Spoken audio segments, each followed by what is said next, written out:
Kanchipuram వకుడా silks నాణ్యత మా ప్రాధాన్యత. మదీనాగూడ, మియాపూర్, హైదరాబాద్ లో త్వరలో శుభారంభం.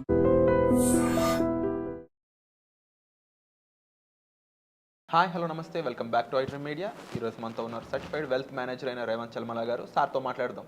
Hi sir. హలో అండి. సార్, రీసెంట్గా నా లైఫ్లో ఒక సిచ్యువేషన్ జరిగిందనమాట. ఇన్వెస్ట్మెంట్ గురించే. ఓకే. మా మావయ్య గారు రిటైర్మెంట్ జరిగిందనమాట. ఒక మంచి అమౌంట్తోనే రిటైర్ అయ్యారు ఆయన. ప్రైవేట్ జాబే, ఫార్మా. సో వాళ్ళు ఏంటంటే ఎవరైతే ఒక 30 years పాటు వెళ్తూ ఉంటారో వాళ్ళకి ఒక మంచి అమౌంట్తో పంపిస్తూ ఉంటారు అనమాట. అన్ని చోట్ల కాదు, డిపెండ్స్ ఆన్ దేర్ కండక్ట్. ఆయన ఒక 30 lakhs అమౌంట్తో బయటకు వచ్చారు.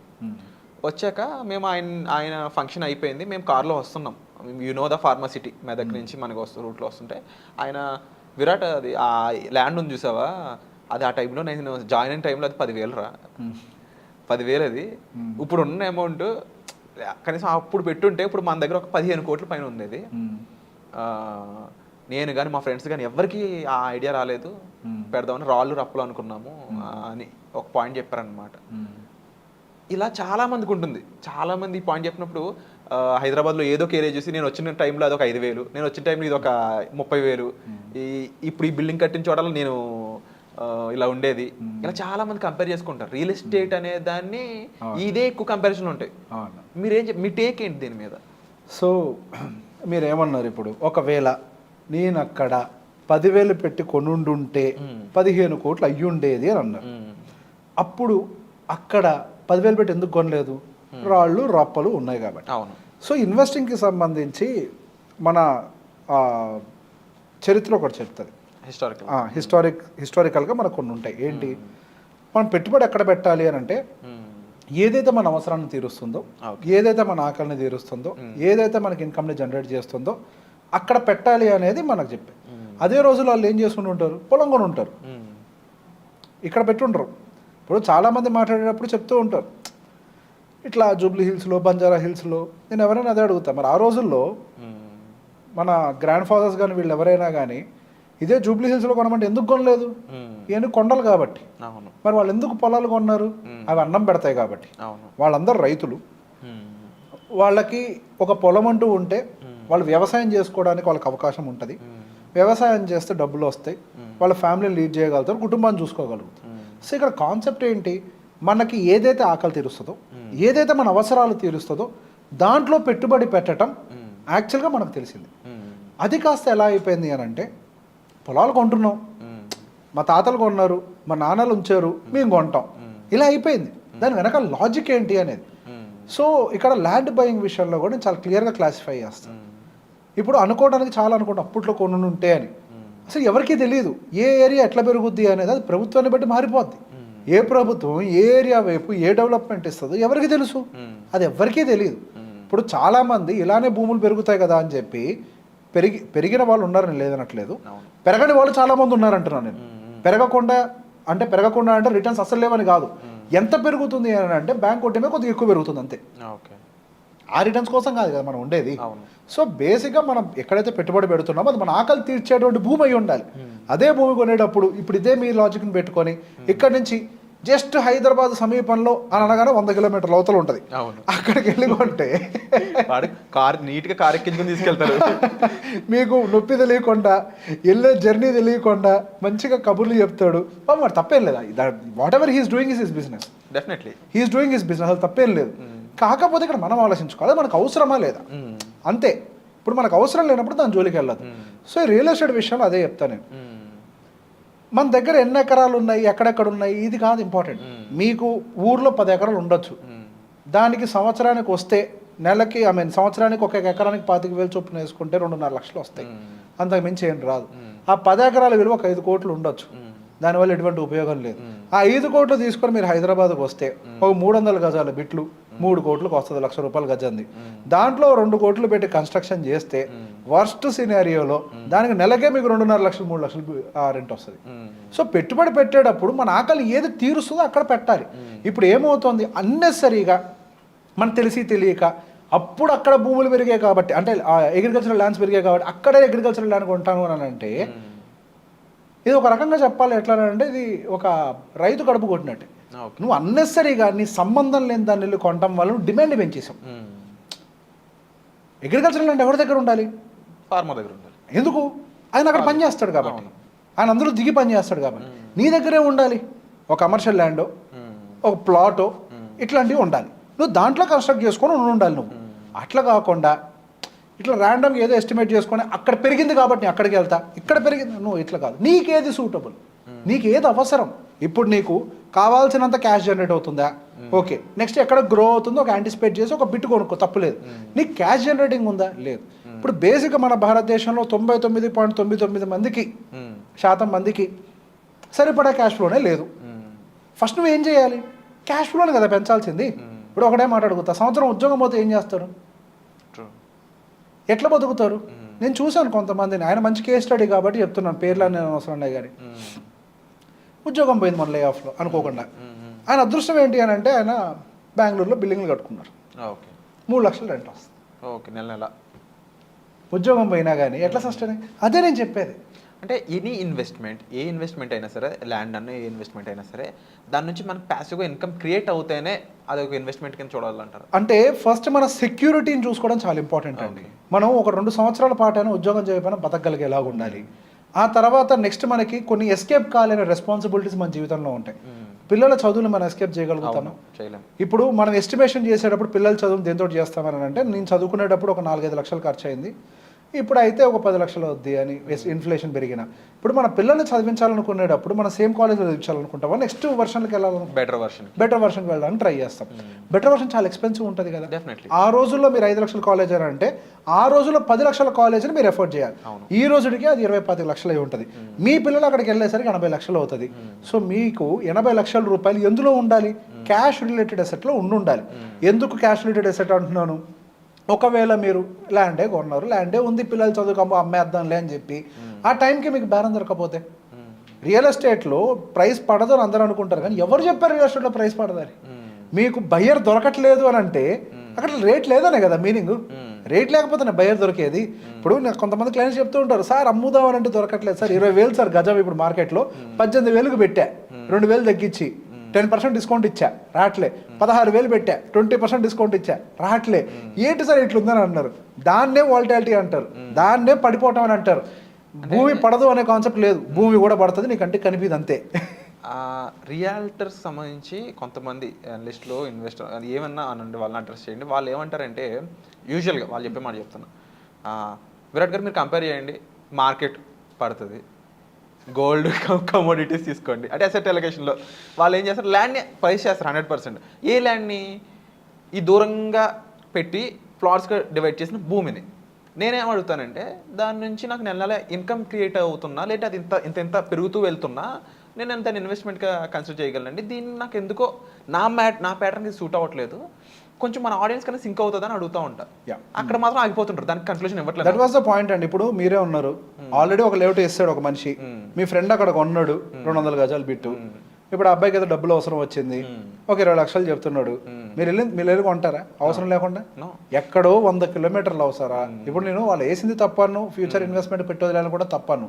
సో బేసిక్గా రియల్ ఎస్టేట్ అనేది మంచి వెల్త్ క్రియేటర్. నేను మంచి ఫ్యాన్ని రియల్ ఎస్టేట్ని. రియల్ ఎస్టేట్తో ఆడుకోవాలంటాను. ఆడుకోవడం అని అంటే క్యాష్ జనరేటింగ్ అసెట్ లాగా తయారు చేయాలని అంటాను. So real estate is a beautiful product for wealth creation. But మన అవసరాలు తీర్చే అసెట్ కాదు రియల్ ఎస్టేట్. మన అవసరాలు తీర్చేది cash rich assets. Cash rich అసెట్ని ఎట్లా చేయాలి? Take a land, construct a house, not the house, maybe the commercial or 1 BHKs ఇట్లాంటివి కన్స్ట్రక్ట్ చేసి రెంట్కి ఇవ్వండి. 1 లక్ష 2 లక్షలు రెంట్ మీకు డబ్బులు వస్తాయి. ఆ డబ్బులు తీసుకుని SIPలో పాడు చేసుకొని మంచి రిటర్న్స్ వస్తాయి, క్యాష్ ఫ్లో ఉంటుంది. ఒకవేళ ఉద్యోగం టక్కున పోయినా కానీ you can survive your life. లేదు మీ దగ్గర ఎన్ని ఆప్షన్స్ లేవు, మీకు వచ్చే జీతం నుంచే చేయాలి, రూపాయి దాచుకుంటూ ఈ మ్యూచువల్ ఫండ్స్లో పెట్టుకుంటూ పోండి. ఇక్కడ ఒక పాయింట్ అంటారు కదా, భూమి పడదని. నేను అడుగుతున్నాను ఎంతమంది, ఇప్పుడు కొంతమంది బెనిఫిట్ అయిన వాళ్ళు ఉన్నారు, నేను కాదని అనట్లేదు. నిజంగా అమ్మకానికి పెట్టుకున్నప్పుడు వెంటనే అమ్ముడుపోయిన భూములు ఎన్ని ఉన్నాయి? అమ్ముడు పోవట్లేదని అంటే దానికి వాల్యూ లేదని కదా. లిక్విడిటీ లేదు, లిక్విడిటీ లేని చోట వాల్యూ లేదనే. ఇప్పుడు బయర్స్ ఉన్నారు, ఇప్పుడు డిమాండ్ ఉంటే బయర్ ఉంటాడుగా, బయర్ ఉంటే మీది వెంటనే సేల్ అవుతుందిగా. బయర్ లేడంటే మీనింగ్ ఏంటి? అక్కడ డిమాండ్ లేదు, దానికి ఆ రేటు లేదు, నువ్వు చెప్పే రేటుకి ఎవడు రావట్లేదు. మరి దాని మార్కెట్లో డబ్బులు అదే ఫాలో అవటమే కదా.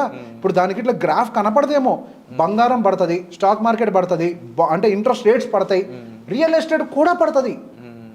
చైనాలో వాళ్ళ ఎకానమీ పతనం అయిపోవడానికి కారణమే రియల్ ఎస్టేట్. స్ట్రైట్ అవే 20% డిప్ అయిపోయింది అఫీషియల్గానే. 25% రియల్ ఎస్టేట్ వాల్యూ. యుఎస్లో మనకి లీమెన్ బ్రదర్ కొలాబ్స్కి కారణమైంది real estate. And appreciation rates కూడా ఒక రీజన్ అనొచ్చా? అప్రిసియేషన్ కాదు, ఓవర్ వాల్యుయేషన్ చేయటం, ఓవర్గా పెంచేయటం. అట్లా పెంచకూడదు. రియల్ ఎస్టేట్ భూములైనా దేనికైనా క్రమ పద్ధతిలో పెరగాలి. Indian real estate is very expensive in the world now. Kokapet 100 కోట్లు, ఇది ఒక ప్రైమ్ ఎగ్జాంపుల్ కింద చెప్పొచ్చా? అయిందా ట్రాన్సాక్షన్? అవ్వలే. ఇవన్నీ ఇప్పుడు అందరూ చూసారా? జనాల్లో మాత్రం కోకబెట్ 100 కోట్లు ఇదే రిజిస్టర్ అయిపోయి ఉంటుంది మైండ్ లో. అంటే అక్కడ ఆ న్యూస్ వచ్చినప్పుడు హైలైట్ చేశారు కానీ అది ట్రాన్సాక్షన్ అవ్వలేదన్న విషయం ఎవరికి తెలియదు. ఆ ట్రాన్సాక్షన్ 100 కోట్లు కాలే, అది క్యాన్సిల్ అయిపోయింది ఆ బిడ్ అప్పుడే, అది అవ్వలేదు. సో బేసిక్ గా దీన్ని మ్యానిపులేషన్ అని అంటారు. స్టాక్ మార్కెట్ ఈజ్ మ్యానిపులేషన్ అని అంటారే, అసలు మ్యానిపులేషన్ జరిగేది రియల్ ఎస్టేట్ లో. రేటును పెంచడం కోసం ఒక న్యూస్ ని క్రియేట్ చేస్తారు.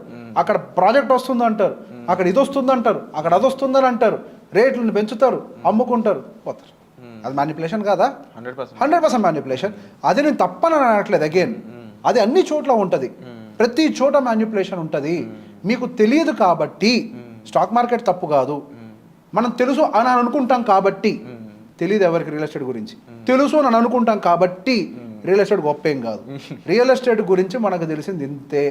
మాక్సిమం మనకు తెలిసింది ఏంటి అని అంటే దాని ప్రైజెస్ లైవ్లో మూవ్ కావు కాబట్టి, నువ్వు ప్రతిరోజు భూమి ముందలకి వెళ్ళి ఈరోజు రేట్ ఎంత ఉందో చూసుకోవు కాబట్టి, ఎప్పుడో ఒక్కసారి ఏడాదికి ఒకసారి వెళ్తావు కాబట్టి అది నీకు పెద్దగా కన్ఫర్మ్ అంటే ఇబ్బంది పెట్టదు. అంతే, కళ్ళ ముందు ల్యాండ్ ఉంది కాబట్టి కంఫర్టబుల్ అని అనుకుంటాం. ఇక్కడ ఇంకో పాయింట్ చెప్తా, ఇక్కడ డబ్బులు పోతాయి అంటారు మార్కెట్లో, రియల్ ఎస్టేట్లో డబ్బులు పోతాయి.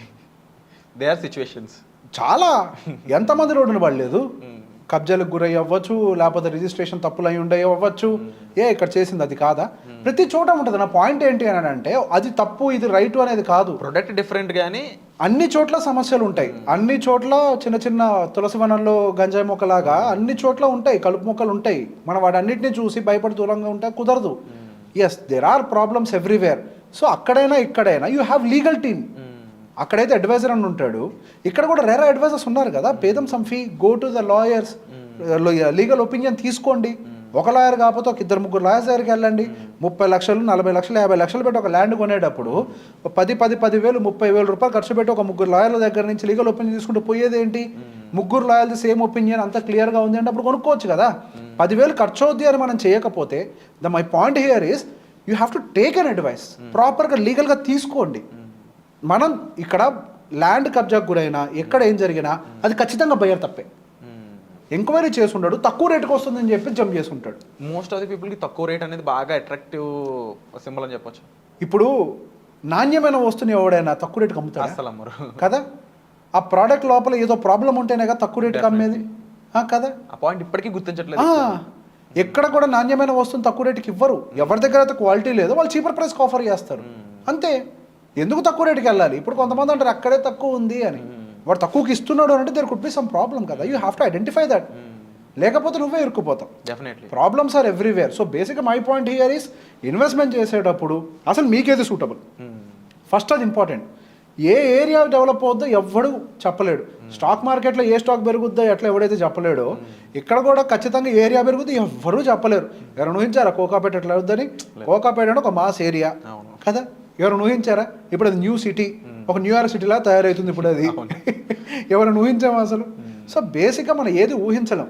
బట్ మీరు చెప్పే ప్రైమ్ పాయింట్ మీ క్యాపబిలిటీకి లేదంటే మీకు రిక్వైర్మెంట్కి తగ్గట్టు మీకు సూట్ అయ్యే ప్రోడక్ట్, మెయిన్ సూటబిలిటీ అయ్యే ప్రోడక్ట్ కొనమండం మెయిన్ పాయింట్. అండ్ ఎసెట్, ఇందులో ఎసెట్ అలొకేషన్ అనేది తీసుకున్నట్లయితే ఇప్పుడు జనరల్గా మీరేం చెప్తారు? అంటే ఏ ప్రోడక్ట్కి ఎంత పెట్టమంటారు? So asset allocation plays the key role. So మనిషి దగ్గర ఏ మనిషికైనా ప్రతి ఒక్క మనిషి జీవితం అవసరాల మధ్యలో తిరుగుతూ ఉంటుంది. ఇవాళకి రేపటికి మధ్యలో ఉండే తేడా అంటే 2 అవసరాలు. ఈ రోజు మనం చేసే ప్రయాణం అంతా ఏంటి అని అంటే ఈ అవసరం నుంచి ఈ అవసరానికి మధ్యలోనే, రైట్? ఇదే మనిషి జీవితం అంతా. సో మనం పెట్టుబడులు దేనికి అనుకూలంగా పెట్టాలంటే మన అవసరాలకు అనుకూలంగా పెట్టాలి. మనం వెల్త్ క్రియేషన్ గురించి ఎక్కువగా మాట్లాడుతూ ఉంటాం. దానికల్ల కారణం ఏంటంటే అది అత్యాశ. వెల్త్ కావాలి, డబ్బులు కావాలి, కరెక్టే కావాలి. దానికంటే ముందు అవసరాలు ఉన్నాయి కదా. ఇప్పుడు అవి తీరకుండా ఒక వెల్త్ని క్రియేట్ చేసిన దెర్ ఇస్ నో పాయింట్. అది నిలబడదు, నిలబడే భవనం కాదు అది. సారీ టు డిస్టర్బ్ సార్, ఇంకొక పాయింట్ కామన్ ఐడెన్స్ రీచ్ అయ్యే మెయిన్ పాయింట్ అంటే ఇది కొంచెం దూరం ఉండొచ్చు మనం మాట్లాడే టాపిక్కి. మీరు ఒక మాట చెప్పారు ఇప్పుడు, అవసరాలు తీరకుండా నువ్వు వెల్త్ క్రియేట్ చేసుకోవడం అనేది రాంగ్ అనేది. చాలా మంది ఉన్న అప్పులు తీర్చుకోకుండా ఇన్వెస్ట్మెంట్ మీదకి వెళ్దాం అనుకుంటున్నారు. దీన్ని ఏమంటారు? ఎసెట్ అలొకేషన్ లో ఫస్ట్ అలొకేషన్ అంటే అప్పులు తీర్చండి. Management first allocation. అప్పులు ఉన్న వాడికి అసలు పెట్టుబడి పెట్టే అర్హత లేదు, 100% లేదు. అప్పు అంటే you have to understand type of అప్పు ఏంటది, పర్సనల్ లోనా, వాట్ ఈస్. ఇప్పుడు అదేదో హోమ్ లోన్ అనుకోండి, దట్స్ ఓకే, దాని పని అది చేసుకుంటుంది, అది తక్కువ ఇంట్రెస్ట్ రేట్ ఉంటుంది, దాని పని అది చేసుకుంటుంది. అట్లా కాకుండా బయట రూపాయి వడ్డీకో ₹2 వడ్డీకో తీసుకొచ్చిన ఏదైనా కానీ కొంచెం హైయర్ ఇంట్రెస్ట్ రేట్ 12 కంటే ఎక్కువ ఉండే ఏదైనా సరే మన దగ్గర ఉంచుకోవద్దు. ఫస్ట్ అప్పులు తీర్చేయాలి, అప్పులు తీర్చిన తర్వాత పెట్టుబడి పెట్టాలి. సో ఇది ఏమవుతుంది అని అంటే, I have seen people because దీన్ని కరెక్ట్గా మేనేజ్ చేయకపోవడం వల్ల, అప్పులు పెట్టుకొని కూడా వీళ్ళు ఇన్వెస్ట్మెంట్ చేయడం వల్ల, ఇది ఓవర్ సేవింగ్ మెథడ్ అని అంట. యాక్చువల్గా వాళ్ళ దగ్గర సేవింగ్స్ ఏమైనా ఉండవు, ఏదో సేవ్ చేయాలనే ప్రయత్నంలో మరింత అప్పుల్లోకి నెట్టబడుతూ ఉంటారు, నెగిటివ్ క్యాష్ ఫ్లో స్టార్ట్ అవుతూ ఉంటుంది. సో బేసిక్గా ఫస్ట్ ఎసెట్ అలొకేషన్ ప్రాసెస్ ఏంటి అంటే, ముందు అప్పులు తెచ్చేయండి. అప్పు పెట్టుకొని మీ దగ్గర ఎంత భూమి పెట్టుకున్నా ఈ అప్పుకి వడ్డీ పెరిగి అది ఆ భూమిని మింగుద్ది, ఆ భూమిని నిలబడనియదు. అప్పు ఏమో మీకు ₹2 వడ్డీతో గ్రో అవుద్ది 24%తో, మీకేమో ఇక్కడ భూమి గట్టిగా పెరిగితే 11-12%తో గ్రో అవుద్ది. ఏది ఫాస్ట్గా వెళ్తుంది? అది పెద్ద బండి ఫాస్ట్గా వెళ్తుంది. ముందు అది తీర్చేయి. ఎట్లా తీర్చాలి? జీతం లేదా? అమ్మే ఎకరం ఏం చేసుకుంటావు? అది మింగుద్ది రేపు. ఇప్పుడు అమ్మితే ఎకరమే, అది మింగడం మొదలు పెడితే 10 పోద్ది. సో ఫస్ట్ అప్పు తీర్చండి. అమ్మంగా మన దగ్గర ఏదైతే మిగులుతుందో దాన్ని నెట్ అంటారు. నెట్ అసెట్ అంటే ఏంటి?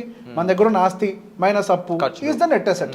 అంతే. నెట్ అసెట్ అంటే ఇదే మంది, ఇది మన నెట్ అసెట్. ఇక్కడ నుంచి ప్లాన్ చేయాలి. ఇప్పుడు మన జీవితంలో కావాల్సిన అంశాలు ఏంటి? మన జీవితంలో కంఫర్టబుల్గా బతకడం.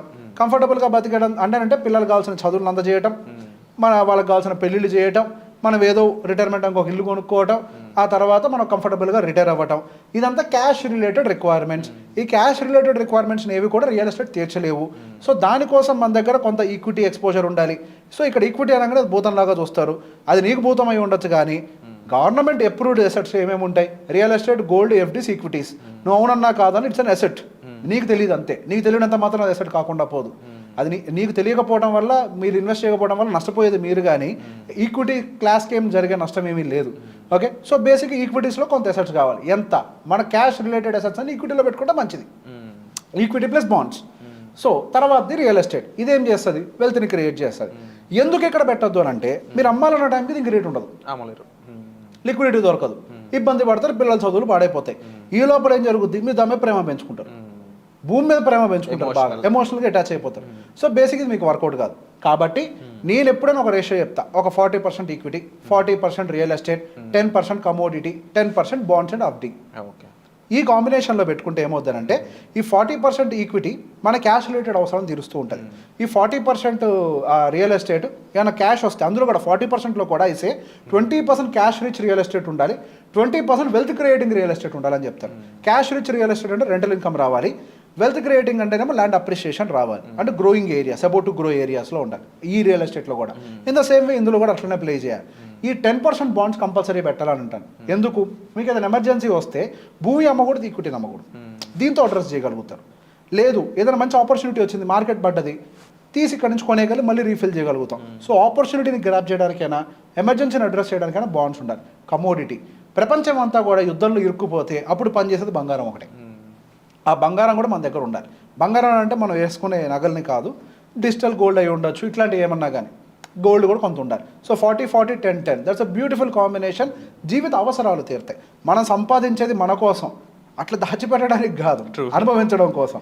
సో అనుభవిస్తూ వెల్త్ని క్రియేట్ చేయాలి. వండర్ఫుల్ ఇన్ఫర్మేషన్ రేవంత్ గారు. ఎందుకు అంటే ఒక బ్యూటిఫుల్ పాయింట్ చెప్పారు, సంపాదించేది మనం అనుభవించడానికి తప్ప దాచుకొని ఏం చేస్తామని చెప్పేసి.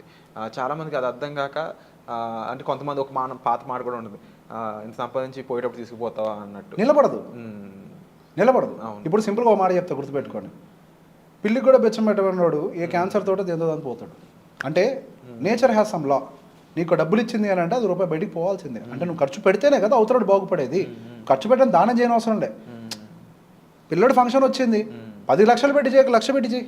నీ దగ్గర డబ్బులు ఉంటే, అప్పు చేసి చేయమనట్లే, నీ దగ్గర డబ్బులు ఉన్నాయి, ఖాళీగా పెట్టుకుని ఏం చేసుకుంటాం? Let someone grow. You celebrate and let someone grow.